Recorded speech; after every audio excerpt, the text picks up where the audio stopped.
Welcome to Uncomfortable, conversations about culture and Christianity. My name is Eric, and today I'm joined by Jess. Hello, world. And Alex.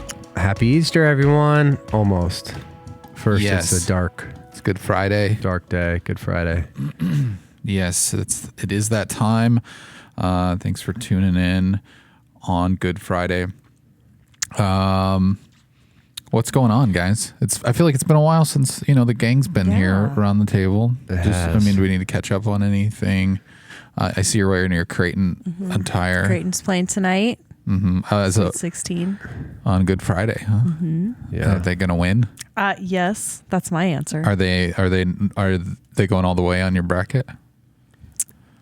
No. Oh my goodness. They're like It's going to the final two, but I don't think. I mean, I always put them way farther than maybe other people would because they're my team, but You betrayed them. we'll see. You betrayed their trust. A little bit. Yeah. But I love them. Double overtime win against Oregon. That was a barn burner, as they say. Yeah, I was up way past my bedtime, but I'll still made it to church Oh, good job. Good job. to see Eric To see playing me. on stage on Sunday. Wow. You're a man of many talents. What a shout out. I was waiting for that one. So thanks. I wanted to say it first, but good job, Jess. Oh.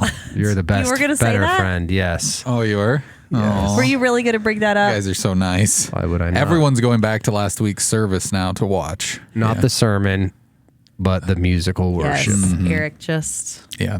he's got a beautiful voice. Good job, by the way, Jess. That was a great interview. That was so fun. Thank you. Great. And I know you alluded to it a couple times. You wanted to make sure we listened. So I did listen to the podcast. And we'll give my wife more and more accolades and praise for all the things that she does. But yeah, it was interesting to hear different perspectives. And I know I've heard from a few people that they're grateful for that podcast and the vulnerability of. Awesome. That was the women part mom of it. cast. Good to hear. Yeah. Ooh, that's a good word catch for up it. for it. Yeah, Like if didn't somebody know. hasn't listened, if somebody just listens every so often, or maybe the headlines today piqued their interest, give us a quick, what was that podcast about? Why should someone listen to it? We got to talk. You guys weren't on that episode, obviously. No. If you go back and listen, you won't hear him. But we had a full-time working mom, a stay-at-home mom, and then a mom that worked part-time that we heard from. And just, it's very rare that those three perspectives are in the same conversation, kind of talking about judgment, about how society and our culture views moms in that role. But I was like, even if you're not a mom, it applies to you. Yeah, and you it's can cool. get something out of it. So All right. conversation. Well, what else is going on? Do we got any voicemails or anything like that? We do. Okay, good. We have That's a what I was- voicemail. That's what I was waiting Hey, for. Let's do it. And It's always it is. exciting. Hey, my favorite uncomfortable podcasters. Hello. It's Natalie, and it's been a minute, but yeah. So I have a question. So Easter's around the corner, and I am wondering, what is your favorite Easter memory? Could be anything. So yeah, and I just want to give a shout out to Jess. I love your Hallmark stories. So keep them Thank you. coming. Love you guys. Bye. Do you think she was hinting at she was wanting the Easter Hallmark story? Was that Maybe. that was not the official question. Okay, No, it sorry, wasn't. I'm getting us sidetracked. Yeah. Sorry. Yes, favorite Easter Favorite memory. Easter memory. Ooh, it could be from our entire lives. I'll just go. Okay, go because I'm not sure. I don't know if that's a favorite, but it's the thing that popped in my mind. So when I was in high school, I think I was a junior, I had the honor of playing Resurrected Jesus in a I gotta see in this. a see play that at our picture. church. Yeah. And I really got into character. One of the things I did, my hair was a bit longer at the time. So one of the things I did was one of the gals in the church named Sister Brown, she did extensions and Stop and it. stuff. And so Alex's mom sent me a picture. So Sister Brown, she put some extensions in my hair, so I had long hair. She glued them in, so she didn't stitch them in. Yeah. But the thing was, Alex. she had to do it on Thursday night, and so I had to wear that Friday to school. Oh. So like I'm in high school, a junior in high school, and I just came on a Friday goodness. with like long hair and a ponytail, and like people were like, "It's a wig," and I'm like, "No, I got I got extensions done, and you hammed that up. it was, and then I got them taken off on Monday. I think we had Monday off of school. So that is always one of those really weird, awkward, but funny. I just walked right out of that tomb and had long hair. So prophetic. Glowing, it was good. It was really good. That was really good. Sister was there Brown, a fan, thank you. like blowing that hair around? I don't think so. Picture like Fabio Jesus a little bit with the long extensions. Yeah. I think I was in that. I could finally start growing facial hair, so I think I had like a real cool goatee going on, and it wasn't gray at the time. So that's one of my top Easter. Wow. Yeah. You should have gone last. Yeah, I know. Actually, I'm glad you went and said that because you reminded me of my favorite Easter memory, which was also around a play. I was at a very small church over in Council Bluffs, and I got the opportunity to write the Easter play. Which I don't know if they knew what they were doing at that point, giving me just freedom to write what I wanted. I remember kind of sitting with some friends and talking about what it could be about, and somehow an idea for a time traveling ninja saving Jesus from dying on the cross came up, and it kind of laughed it off and like, well, that's totally missing the point of Jesus' death and resurrection. We can't. That would that would be blasphemous and sacrilegious and a lot of bad things. But we still we couldn't get over the idea of how silly it was, And so I started writing this script. And so what we did is we pretty much based the script on a small church group writing their own play for Easter. So their play for Easter was about a time traveling ninja who tries to save Jesus. Oh, wow. And so that's why, and then because, they missed the point of it, right? And so we had to, we really went all for it. And what we did is we kind of mimicked the Easter play from the previous year where like the Roman soldiers and Jesus are coming in on the cross. And so they thought it's like this is the same thing again. And then like this guitar riff comes out and this ninja comes off of the side of the stage and starts fighting Roman soldiers and things like that. People were very confused for a little bit. And then, you had someone come out and say, hey, break it up. You guys are missing the point kind of thing. So there was a lot more to it. There was a mad scientist named Dr. Easter who kidnaps children and tries to get them to lay eggs to prove a point about mammals laying eggs. I don't know. It's really convoluted, but it's actually out there on Vimeo somewhere. Oh, wow. If you want to watch it. It's pretty I need to see a picture of Alex and I need to watch. There might be some familiar faces in the play. If I could make it all the way through. Yeah, you probably wouldn't want to sit through the whole thing. It's really exciting though. Wow. It's called The Hunt for Easter. Oh. It's got a lot of original music that I wrote and recorded for it, and kids singing, and it's very fun. Those musical abilities. Oh man, great stuff. Jess, so good, so excited. I'm gonna go with.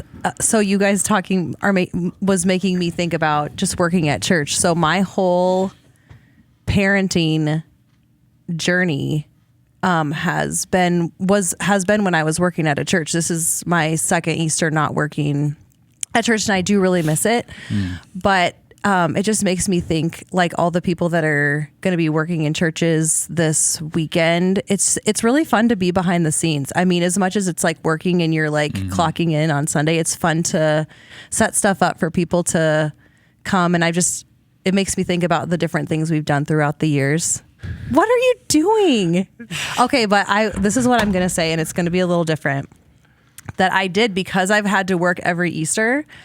I was not home for my kids to do Easter egg hunts or anything like that. Yeah. So I had this idea probably 5 or 6 years ago to find somebody that was doing a fundraiser, and I literally pay somebody to like put Easter egg your yard. Yes. That was what I was going to say. To put Easter eggs in your yard? Yes. Oh, okay. Yes. And so I always pick the same nonprofit that will come and do it, and my joy is like knowing when they're going to come, and then I watch on my cameras them hide the eggs for my kids. Do you show your kids the footage later? Like, I will, how did that get but there? it's just something different. I don't know if anybody's ever thought of that, but it's just something that for me was like to be working in ministry and like serving other people during that time. Like that was just something that I didn't even know that was a thing. Yeah, it's like it's a thing, cool. and it's really awesome. So. And it's okay to be creative and to not like, so if anybody's like feeling like, oh, I should have stuffed eggs for my kids, it's okay. It's okay if you don't, and you delegate that to somebody else. So. And you're supporting a good cause. Yeah. Great. So. All right. Well, happy Easter to everyone listening. Up next, we're going to be kind of recapping some recent current events and headlines, things happening in culture, you know, kind of the namesake of this podcast. So be sure to stay tuned for that. Like I mentioned before, we're going to be catching up on some cultural happenings, things that have been going on in culture and in the news. First one of those is something called Operation Watermelon. This is something that I was not very aware of. I think, Alex, you brought it to my attention because of a social media influencer, Elise Myers, who's claim to fame, I guess, is she got really popular on TikTok and over the past couple of years. She's kind of seen as influencer, maybe a little bit comedian, a little bit lifestyle type of personality. From Omaha. From Omaha. Interestingly enough. Yeah. She is from Omaha. If you didn't know that, don't stalk people. That's rude, but she is from Omaha. And as far as we can tell, there hasn't really been a lot of information about what's going on here, but her account is either deleted or deactivated, and her videos are gone because she had been targeted by this organization known as Operation Watermelon. And I guess I don't know if it's an organization or more of like a thought collective. And as far as I understand, and you guys feel free to add to this, they are trying to raise awareness for what's happening in Gaza. And so they rally as many people as they can to larger influential social media people or accounts and comment on there, usually asking that influencer to raise awareness about Gaza. And it seems that maybe this had gotten so out of hand and there have been so many comments all over her videos that that's what people are guessing. I also know that part of her story is she recently had a child who has like a hole in her or in his heart. So there's like a medical condition there that's probably taking up a lot of her time. So some people are saying maybe it didn't have to do with that, or maybe it was kind of a perfect storm, and that's why she just decided to take a break from it. I think she added in her bio a message that says something like, this app, see you when I see you. See you when I see you. On both TikTok and Instagram. So yeah, thoughts? Yeah, I think I've seen it happen and most of the time the people are just jumping on and, you know, posting the emoji, a watermelon, which essentially stands for Gaza, and really trying to raise awareness. It seems like a new kind of social media protest. I've seen it happen to Justin Bieber. He didn't jump off, but there's been a few other people that have shut down their account. Again, Elise has not said this is why this happened. There's mostly speculation and a lot of people who had talked about, hey, we're targeting this person on this day. That's kind of how it seems to be working. And I don't know exactly. There's a lot of rumors. There's people that are posting, you know, about Elise and why, you know, and that people were kind of getting nasty. Like you're posting about your son, you know, who's got issues, but what about all the children, you know, dying in Gaza? And I mean, as a parent that would be wrestling through, you know, health issues with their kid, that would be extremely triggering in multiple ways, you know, because one, I think all of us have seen some of the horrific images and things like that from Gaza that especially involve children, and it's heartbreaking, you know, and it's difficult if you have any amount of empathy in you to not to see that and have your heart break. But then also there's a part of me that's like, I don't want to see any more of that because it's so difficult, and it forces me to wrestle with, you know, my own privilege, and it gets complex emotionally, I think, as a parent. And so essentially it feels like this new way to not promote something, but raise awareness, I think, is the goal of it. It's hard to know where it originated. There's a few different people on social media that have said that they're like the person that's starting it or leading the charge in it. But yeah. Any thought? What thoughts you have, Jess? From what I saw, I mean, I saw it just come through my feed as I was on TikTok, and basically from the research that I did, the originator of Operation Watermelon that's on TikTok has people that will go through and see bigger accounts. If they have spoken up about Gaza, then they are kind of off the list, but it's their way of looking at other bigger accounts, like bigger creators, and then saying, well, you haven't spoken on this, and so we're going to come and essentially attack you. And I mean, it feels like an attack. Like, we're saying that it's not, and that they're pushing things to promote something really horrifying and terrible that's happening, but well, not promote, but raise awareness. Right. Like they want to raise awareness. They want bigger creators to be doing something about it, but it's also like at what cost? Like, it almost feels like, as I've like looked through it and watched through the videos, it's like, okay, it feels like in a way like we're bullying people to act into activism. And right. I'm like wrestling with that part, because I do think that there's like massive injustice happening. It's horrible. And I mean, people are posting watermelons. People are also posting pictures and videos like of things that are happening that day, images from that day. And so it's tough too, because when people aren't necessarily educated on those topics, to feel pressured into talking about them. I think even we experience that on here all the time.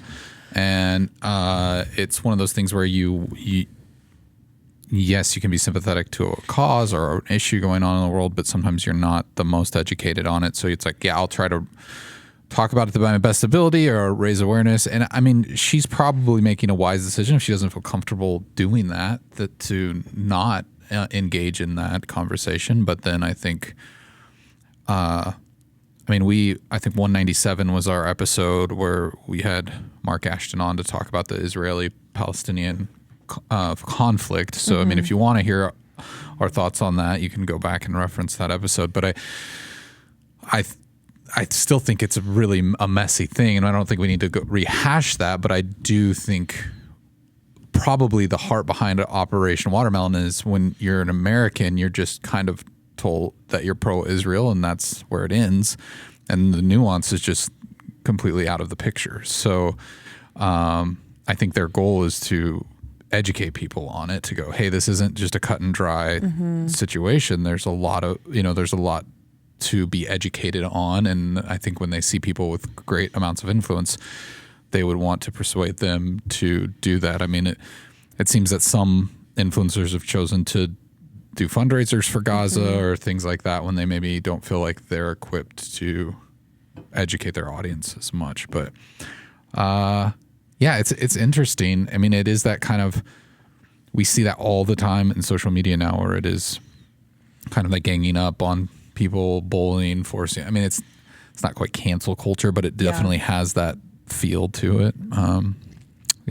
And it is new. I mean, this is something that back when we were in college or high school, like, this wasn't an option for us. And so it's just interesting as technology advances, the different ways that people can have a voice. I mean, maybe someone that's behind their computer, like sharing something on someone's account, they're feeling like they're really doing something to be a part of what's going on, whereas maybe they don't have any other options. And so essentially it does give people more opportunities to be involved and spread the word, but there's just a lot of emotions involved. Well, and like we said earlier, we don't have the whole story. Maybe eventually down the road that will come out and we'll know more of why she shut down her account. But yeah, I mean, I didn't see the comments, so I feel like I'm surmising a lot. Like, I don't know if they were just hateful. Like, I think people can be pretty belligerent in the comments, but or were they just like, hey, you like politely suggesting that you should talk about this subject? I'm guessing that wasn't the case, but I don't know. Some of it was that, and then some of it was like posting links, video links, actual like picture files. And they were pretty, I mean, they were graphic. And I suppose when you're like someone like her content is pretty just, hey, everyday life. This is just kind of casual and fun. And not very controversial. Yeah. And then to have all of like having people point your audience in all these other directions where you maybe wouldn't feel comfortable. It's almost maybe out of her own idea of or sense of responsibility for her audience to protect them from maybe seeing, especially if she has younger viewers and things like that. Maybe she doesn't want them being sent down these rabbit holes and things like that. Yeah, because I do think she has, especially young women, a lot of young women that watch her content, because she's pretty open about, you know, her own struggles with mental health. She's talked about even pursuing like a diagnosis for autism. Like she thinks she's on the spectrum somehow, and she's pursued that as an adult, and talks a lot about like her own inner battles and inner turmoil. And I think a lot of people are like, oh, me too. So yeah, her content is helpful, maybe along the lines of self-help kind of stuff. Yeah. And so vulnerability for sure. Vulnerability and all those kinds of things. And so it is to be determined, and it's one of those things that is probably not going anywhere. You know, these types of things are going to continue to happen where people are wanting to raise awareness, and then you bring in the power of not even real humans, but bots, and, you know, people's ability to really just kind of purchase some of that kind of stuff on someone's account. And it does prove, and probably maybe to steal from where we're going next, a need or for governance around some of this kind of stuff, because this all is really new. Yeah. And everyone's kind of making up stuff on the fly. For sure. One thing that I think that as I saw her come off of social media that I thought was she really demonstrates when there are conflicts or when something comes up, even in our own lives, there are more than the option of react, respond, like come at somebody right away. Like you can back away, like you can take time. And I think that she shows us whether right or wrong, like that's for someone else. Like you can be your own judge of that. But she shows and demonstrates in the stepping away that there's more than there's more options, and you have more options when someone comes at you. Yeah. No, I think that's a good takeaway. Like you mentioned, Alex, transitioning over to our next subject here is the TikTok ban that was passed by the House. They voted to ban TikTok recently. So that means that it seems like a pretty slow moving bill that's going to eventually reach the Senate. And then if it makes it past the Senate, I believe President Biden has already stated that if it reaches his desk, he will sign off on it. And I mean, I'm a pretty avid TikTok user. That Same. Sounds disappointing to me. And I can't help but have a sense. Now, this is hot take time, so give it put to the us, disclaimer Eric. there. But I just can't help but think the people who are the most outspoken about this are the people with the least experience with the app. The people who just assume it's about teenagers dancing and singing along to songs and stuff like that. Which can be found on there. There's so much more. But it's I use it for educational content. I use it for recipes. I use it for there's a lot on there. And it's short form, so it feels different than YouTube. But I'm finding, I know we talked about this, like how younger generations are using search differently. But I go to TikTok. A lot of times I'll go there first. Sometimes if I just want to find something quick or get an idea for something, and I search there. Now, as far as I understand, what they're saying is they want ByteDance, who is a Chinese-owned company who owns TikTok, to divest from the platform, and then they won't ban TikTok. They want him what? They won't ban it. But they want ByteDance to divest, so sell it off, TikTok and off. And he already posted a video. He won't. Well, you're talking about the guy that I can't think of his name at the moment. Someone else involved. But ByteDance is the organization that owns TikTok. I can look up his name, but I mean, what are your guys' takeaways? I've kind of shared a little bit, but I'd love to hear what you're thinking. I think miracle of all miracles of this is the fact that it's been a pretty bipartisan bill. I mean, there's not a lot of things that you actually hear about in politics right now that there is some. I mean, the vote, in the House was an overwhelming majority. So it wasn't just like one side of the aisle or whatever, like a lot of things. It was 352 to 65. And so overwhelming majority, both, Democrats and Republicans voted for. The bill's actual title is Protecting Americans from Foreign Adversary Controlled Applications Act. And so I think from what I understand, the heart of it is they're trying to maybe reactively, not proactively, think through this whole new era of how much do other countries, especially countries that are maybe not always the friendliest towards us or have power and control, how do we get some of that control back or make sure that these companies aren't taking advantage of our people's data or steering content in different directions. I don't even know. I know like there's been TikToks out there of like, here's how TikTok works in America and it just numbs everyone's brains. And here's how TikTok works as only an educational, component in China. I think the difficult part is it's really difficult for us to know the reality of a lot of that and what happens on social media in China, which is a much more communist type of country. And so I think that's part of, it seems to me like based on this article, what some of the desire or the protection that they're trying to figure out. And then the debate on the other side is it's a violation of First Amendment rights, people's right to have a voice and right to post things, and then also get into small businesses who do a lot of promotion and have been able to grow on there. So it gets complex, with a lot of nuance. The way it feels to me is we've talked like so much about conspiracy theories. So I'm not saying this is a conspiracy theory, but it feels set up a little bit where it's like, well, you youngsters are just like looking at dance videos and true crime that's happening, or like people that are cooking, but you don't know what's happening on the back. So while you guys are watching this, like think about all the data or like the things that are being taken from you. And so it feels like there's like this dark underbelly that is covered up by all these like beautiful shiny things that we're going to like click yes and keep watching against. And like that feels confusing. And then part of me as a consumer thinks, yeah, what's the next step going to be? Because this happened also about a year ago, like something similar where it was like TikTok may not last. And so to me, it's like, is this a matter of time? Are we going to reach a conclusion? Well, and we've seen it. We've seen TikTok used for a lot of different things, different ideas being spread. I mean, faith deconstruction is one of those that we've talked about a lot. Those types of things that gained a lot of notoriety from the app.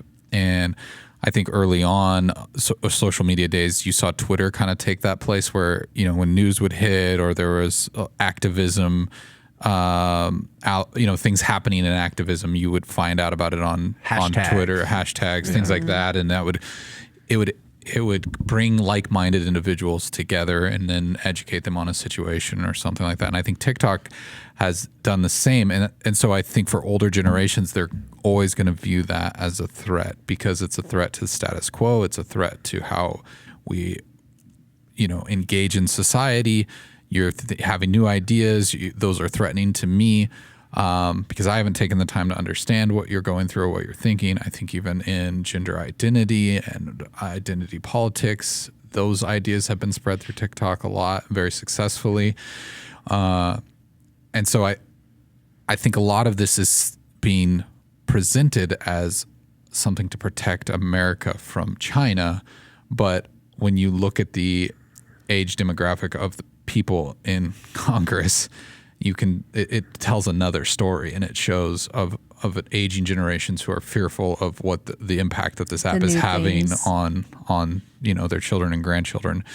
And I mean, I think the threat of data is valid, right? That's something we should be concerned about. But I don't know. There's a lot of talk of who's going to buy TikTok if they sell it, if they divest. And I don't, some of that stuff is, we're just not going to know until it happens. And I think the story is still writing itself.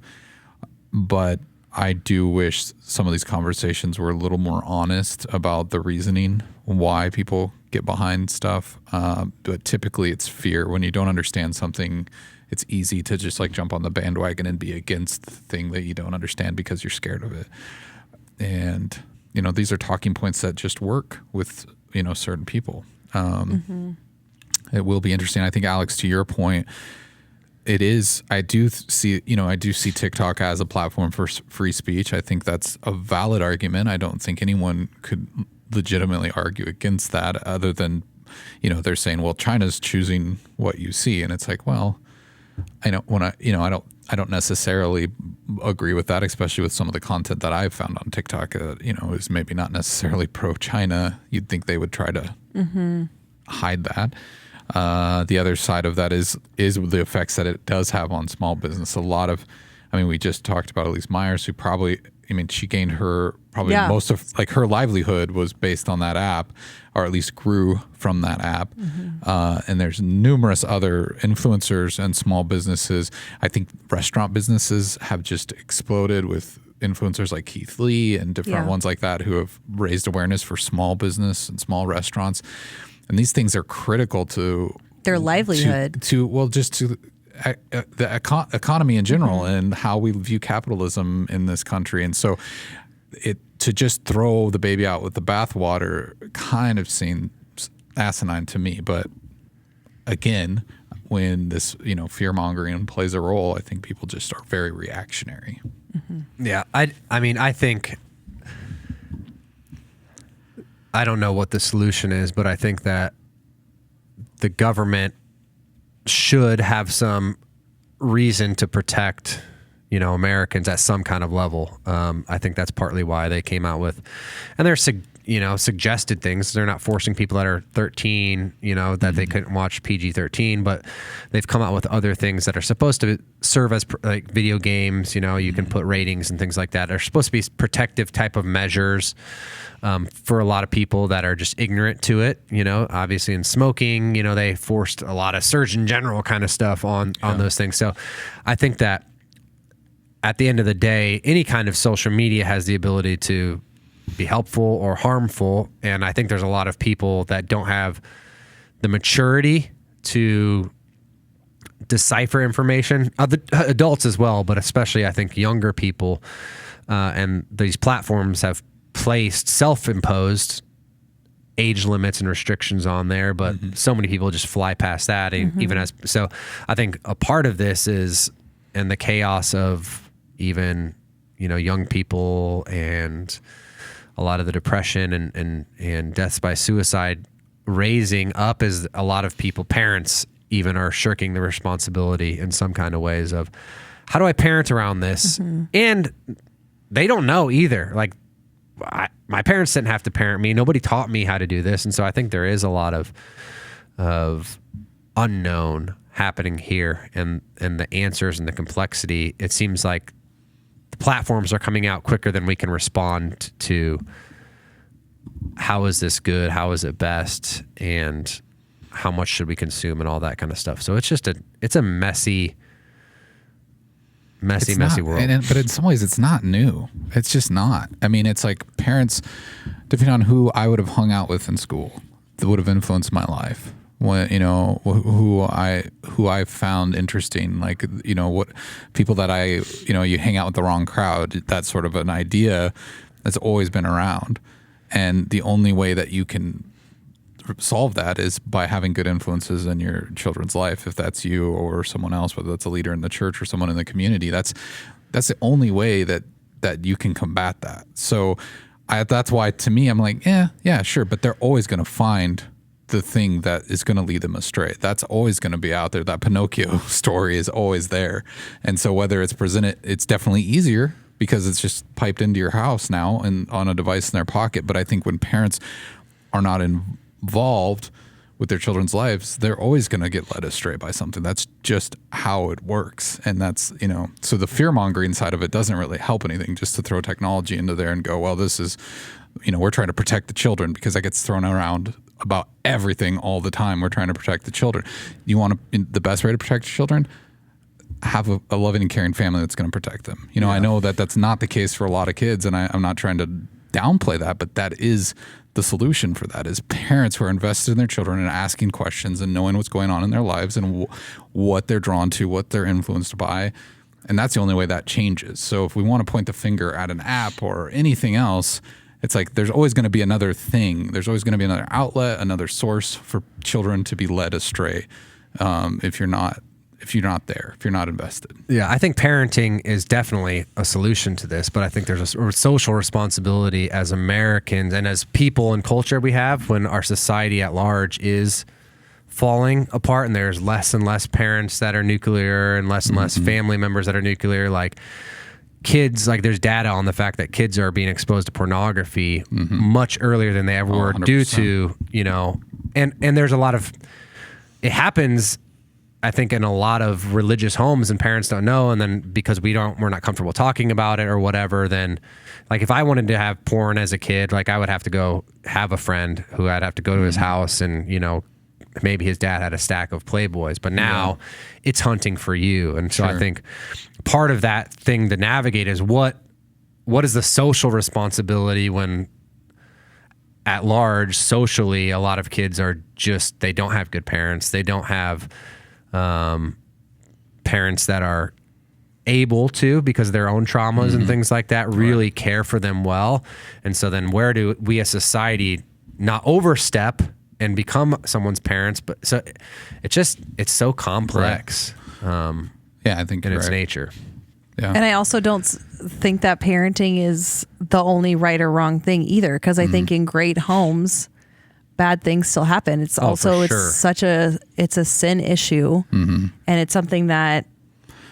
Right. I think you're 100% right. It's not to blame the parents, but I do think like it's how those situations are handled when they enter the home. Yeah. Right? And I think at the end of the day for us, like we believe Jesus is the hope of the world, and that having, following scripture and the more and more people, like in some ways there's a responsibility on us as followers of Jesus, one, to model hope to people and also to point people in the right directions. Like we all have pockets of influence in our lives, whether it's our neighbors, our friends, and ways that we can point people to a better way, to Christ's way. And a lot of times much of that goes against the grain of culture. And so we have, I think, a personal responsibility, one, to be educated about this and know what's real or not real, but also to, if we believe that we know and we have access to the hope of the world, and we have a scripture that helps point us towards the right directions, then what's our own, not even social responsibility, but what's my own personal responsibility to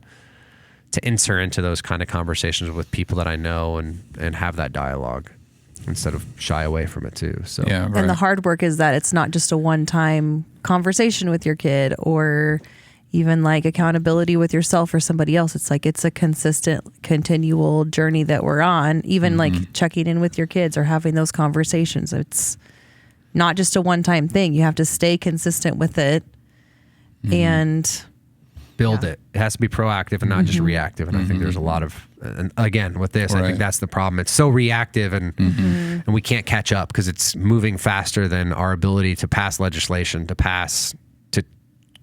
teach parents to parent, to educate schools, all that kind of stuff. So it's just moving at a rate that is a tsunami, and it's hard to play catch up. And that's what we're going to have to continue to do, though. Yeah. Well, and culturally, as believers, that's something I think that we need to think about even more responsibly is like, how are we representing ourselves to culture? Because if we do believe that Jesus is the answer for these problems, and then we misrepresent Jesus to a culture that's dying and desperate for his rescuing, and then we're presenting him in a way that is not appealing, then where does that onus fall on us as believers to make that correct? I mean, we're talking about, I mean, you mentioned pornography, but I mean, someone in a married relationship, I could go to a sex therapist and they could recommend, that I watch pornography with my spouse.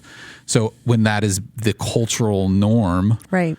And that's something that it was, as believers, we're faced with that, and we're looking at that and going, okay, where do I stand on that? How do I teach my children that isn't the answer? How do I, rail against that? And then like everywhere else you see in this political sphere and other places like that where Christians are platformed, and then they're out there doing a horrible job at representing who Christ is to people who desperately need him, then I think that's something that's like part of a bigger conversation that we need to have and realize that, that it does start at home. It does start at the church, and then it can go out from there. But I think how we represent Christ is so important if we want to even have like a little chance of affecting the way that culture is moving and changing at such an accelerated rate right now. And far too often, I think Christians can try to motivate people by shame and fear. Yeah. And we talk about that all the time. And if that is how you're presenting the gospel to people is like trying to create fear and shame in you, lasting change just doesn't happen that way. I just rarely see it, so it's presenting the hope, but a lot of times I think it's easy just to go to the fear and the shame stuff. And far too often, I think that is how we try to convince people of the gospel, which I think is anti-gospel. Yeah.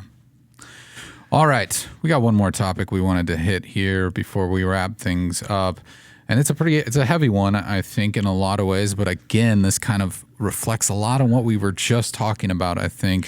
And that's that the abortion rate is at its highest since 2011. And that's stating that in 2023, there was a 10% increase from 2020, I'm sorry. So I think there was an estimated 1,026,690 abortions performed in 2023. We saw a lot of discourse over this topic last year. A lot of states starting to ban it, raising attention. Again, this splits people, down the political party lines. I mean, again, Christians are very outspoken about this, and this gets into some of what you just said, Alex, and shaming and the way that's handled.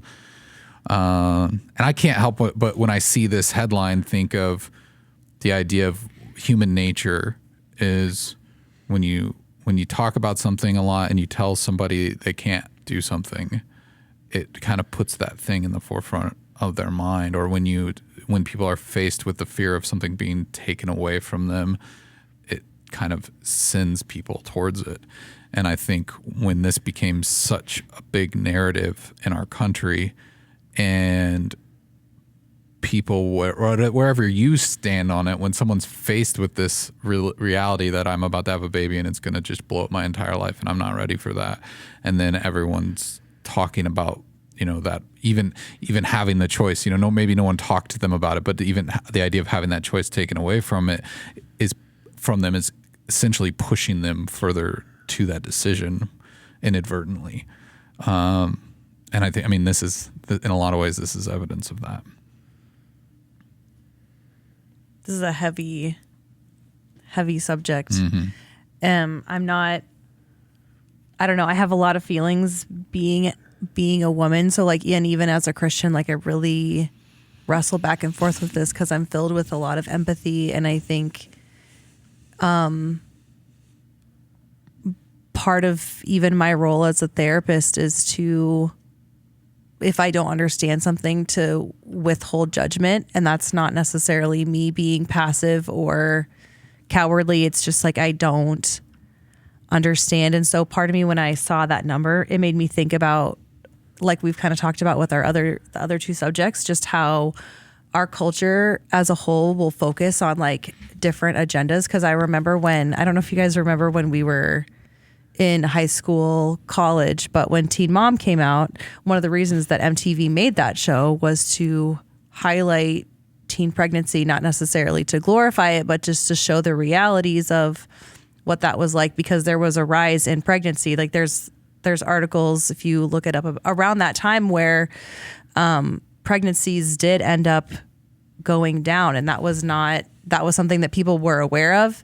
And so it just makes me think like, yeah, what's happening like in our culture? Like we're not we're focusing on the rights of it, but we're not focusing on necessarily like all the realities of pregnancy. I think for a lot of kids, it's been around like it's cool to be, or like the thing to do is to not be under the influence of alcohol, or it's like cool to be sober. Like that's something in our society that I see a lot of kids, like that's the thing right now. But then it makes me wonder how much, like when our culture focuses on something like, yeah, is there more pregnancies? Are people having more sex? Like it just makes me ask two more questions. Like I wish that we could see all the data and like, why is there a rise right now? Like I don't, so I guess I have a lot of questions, but I think that this is a very difficult subject. It breaks my heart to see that number too, because I know like those are God's people, like those are his children. And so it's just like that this subject to me is one of the hardest wrestles as a Christian, because I want to accept and love people. And I truly, like, my heart is not to ever lead with judgment. And so when I step into this arena, I'm like, okay, I need to like, this is a number. Okay, over 1 million people had abortions, but like if we are sitting down talking to individuals, like to me that's different. And I don't know if that's like my empathetic side of me, but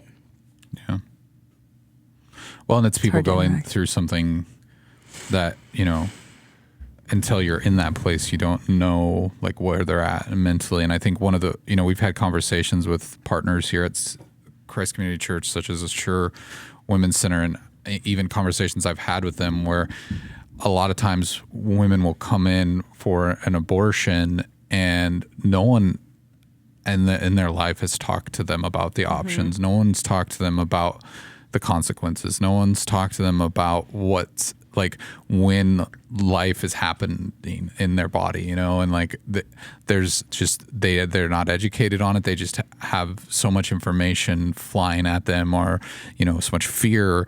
And I think that kind of goes back to the point I was making earlier, is when someone's faced with that decision, and then they're also faced with the idea that, oh, I do not have any choices to make now because these things are being taken away from me.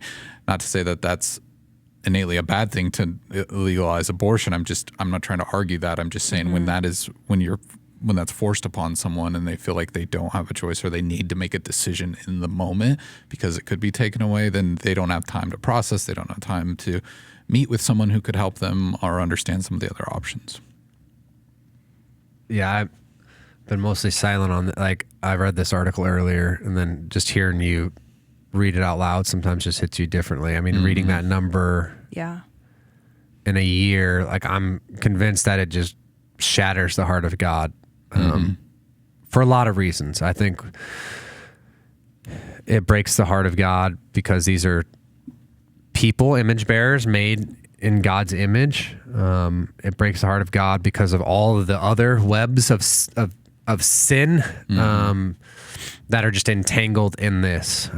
Stories of abuse, stories of just people not valuing themselves or knowing the way that God has made them in their image. There's so many stories behind every single one of those numbers that I think breaks the heart of God, and it makes me long for more and more for, you know, God's kingdom to arrive. And yeah,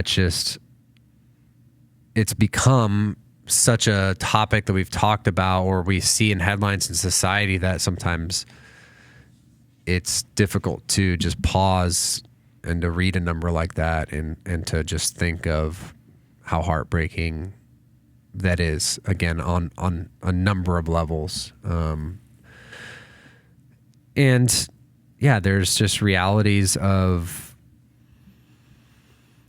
clearly the ease with modern medicine, not everything's great, and so it's easier than it's ever been for a decision like that to be made, and because of the ease of that decision, I think a lot of times it's you don't have to think through the decision as much, and that's like you mentioned. I think what Assure does so well, and even how they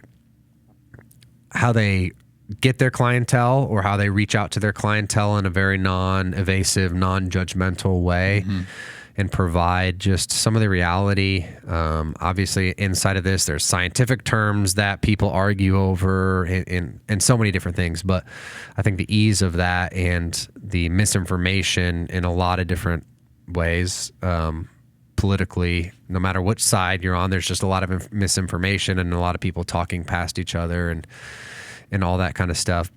I think Roe versus Wade being overturned in 2022, I think that's one of the things that's shocking about this article, is because I think a lot of people, especially that are pro-life, have fought for that for a really, really long time, and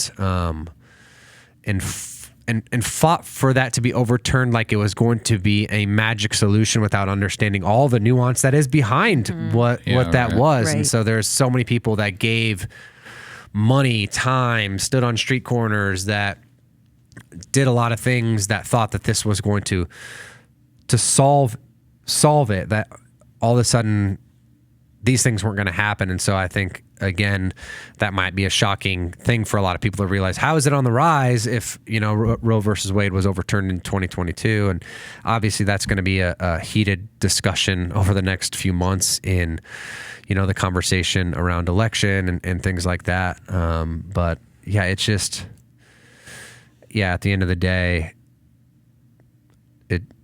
all of the things that surround it, I think are, and that's kind of a downer, I know, but just a heartbreaking reality of our world and of our culture right now. Yeah, it is something that I think we're always going to wrestle with it. There's no clear answer. I mean, I think people are going to, they're, like you said, they're going to have arguments about when does life start? When does, like is this including, I mean, I know this article says that the use of abortion pills increased 60% since 2022.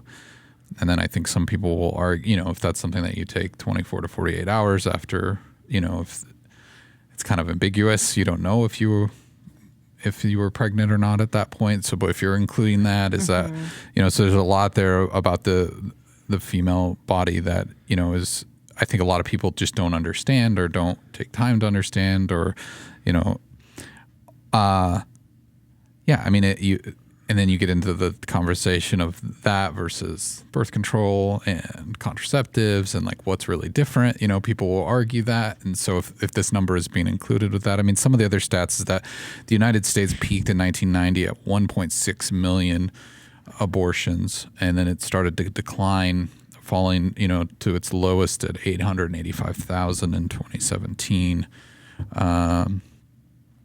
And then it had, been lower, but then it started to rise again after that. So, yeah, it is like you said, Alex. I think it's a very humbling number. And again, I think the number one thing we can do, and if anything we can learn from Jesus, is to lead with love and to lead with compassion. And Jess, you mentioned that, like empathy. And caring for people where they're at and trying to understand their position. And you're going to do so much more by having a loving, caring conversation with someone who's going through this and actually walking through it with them, instead of, maybe picketing or being loud about it on social media or being kind of boisterous in your celebration of the overturn of Roe versus Wade. Those types of behaviors aren't leading to a solution. I think even just like thinking about how you're saying things like you're talking about, Eric, because this makes me think, like, I personally never had an abortion, but like somebody having an opinion about something with your body, like that, just it, like, even for me, like as a woman, that shifts and changes and I'm instantly defensive. So like I've had 3 boys. So for me, like, I can empathize with somebody that's being judged by this, because I can't tell you the amount of people when they found out I was having a boy, that asked me are you going to circumcise, or are you not going to do that? Mm-hmm. And so it was just like, and the opinions that came if I shared that. And even in that, like, the way that people talked to me or had opinions, it made me not want to say what the sex of my baby was, because how, opinionated people were coming at me. So if me in my little corner of the world, like, I can't imagine, like, having to wrestle with, like, all the different facets that go into having an abortion. Like, I think that a lot of people that chose to have abortions were probably very intelligent, had circumstances that were going on that we don't know, but those are details where it's like, yeah, we're not sharing them. Like, it's going to come with defensiveness. Yeah. So it makes me think, like, what's my response? How does my opinion, how does even my questioning of somebody come across? Or even just the relationship between the two people that created that child. I mean, I know of an instance specifically where